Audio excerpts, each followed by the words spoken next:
প্রিয় দর্শক, আসসালামু আলাইকুম। পুরো দমে চলছে বিশ্বজুড়ে উত্তেজনা। প্রতিপক্ষকে 1 ইঞ্চিও ছাড় না দেওয়ার হুঁশিয়ারি দিচ্ছে পরাশক্তিরা।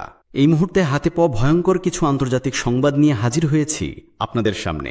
ভিডিওর শুরুতেই থাকছে আজকের গুরুত্বপূর্ণ সর্বশেষ আন্তর্জাতিক সংবাদ শিরোনাম। শুরুতেই জানিয়ে দিব, যুদ্ধবিরতির আলোচনার মধ্যেই আরও ৭৮ ফিলিস্তিনিকে হত্যা করল ইসরায়েল। এরপর রয়েছে ইউক্রেনে অস্ত্র দেবার ঘোষণা, রাশিয়ার উপর কঠোর শুল্কারোপের হুমকি ট্রাম্পের। এত সময় শুনছিলেন সংবাদ শিরোনাম, এবার বিস্তারিত। প্রিয় দর্শক, আপনি যদি চ্যানেলে নতুন হয়ে থাকেন, ভিডিওটি দেখতে দেখতে চ্যানেলটি সাবস্ক্রাইব করে আমাদের সাথেই থাকুন। যুদ্ধবিরতির আলোচনার মধ্যেই আরও ৭৮ ফিলিস্তিনিকে হত্যা করল ইসরায়েল।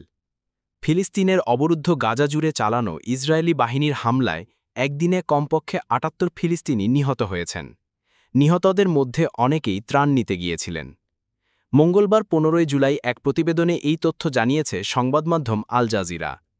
এদিকে দক্ষিণ গাজার রাফা শহরে একটি ত্রাণ বিতরণ কেন্দ্রের পাশে ইসরায়েলের হামলায় অন্তত ৫ জন নিহত হয়েছেন বলে জানিয়েছে ফিলিস্তিনের সংবাদ সংস্থা ওয়াফা। এর মধ্য দিয়ে ইসরায়েলি ও যুক্তরাষ্ট্র সমর্থিত গাজা হিউম্যানিটেরিয়ান ফাউন্ডেশনের GHF-এর পরিচালিত ত্রাণ কেন্দ্রের আশপাশে নিহত ফিলিস্তিনির সংখ্যা বেড়ে ৮৩৮ জনে পৌঁছেছে। দক্ষিণ গাজার খান ইউনুস শহরে বাস্তুচ্যুতদের এক শিবিরে বিমান হামলায় ৯ জন নিহত ও বহু আহত হয়েছেন। কেন্দ্রীয় গাজার বুরেইজ শরণার্থী শিবিরে এক বাণিজ্যিক ভবনে হামলায় ৪ জন নিহত হয়েছেন। এছাড়া ইসরায়েলি সেনারা উত্তর গাজা ও গাজা শহরে আবারও হামলা জোরদার করেছে।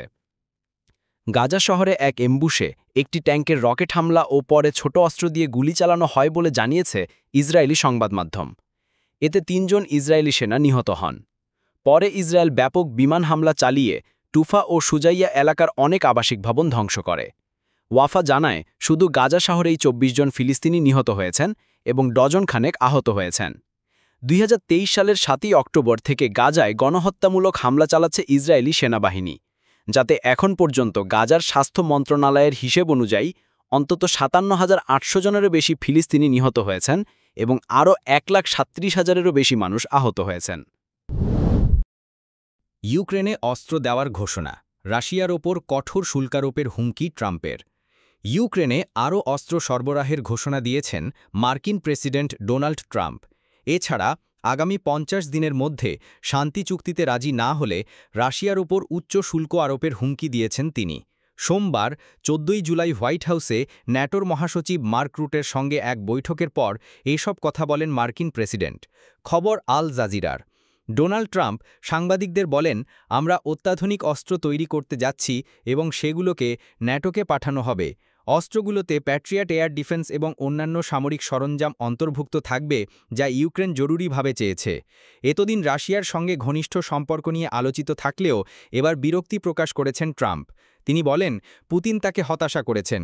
রাশিয়ার ওপর গভীর অসন্তোষ প্রকাশ করে তিনি জানান, ৫০ দিনের মধ্যে শান্তি চুক্তি না হলে শুরু হবে ১০০% সেকেন্ডারি ট্যারিফ। ট্রাম্প আরও জানান, রাশিয়ার সঙ্গে বাণিজ্য চালিয়ে যাওয়া যে কোনো দেশকেই গুনতে হবে ১০০% ট্যারিফ। ভারত, চীন বা যেসব দেশ এখনও রুশ জ্বালানি কিনছে, তারাও এই শাস্তির আওতায় পড়বে। লক্ষ্য একটাই, রাশিয়ার যুদ্ধথলিতে আঘাত হানা। এই ঘোষণার দিনই ইউক্রেনে কিয়েভে বৈঠক করেছেন প্রেসিডেন্ট জেলেন্সকি ও মার্কিন দূত কিথ কেলঘগ। আলোচনায় উঠে আসে ইউক্রেনের আকাশ প্রতিরক্ষা জোরদার, ইউরোপের সঙ্গে যৌথ অস্ত্র উৎপাদন ও ক্রয় পরিকল্পনা।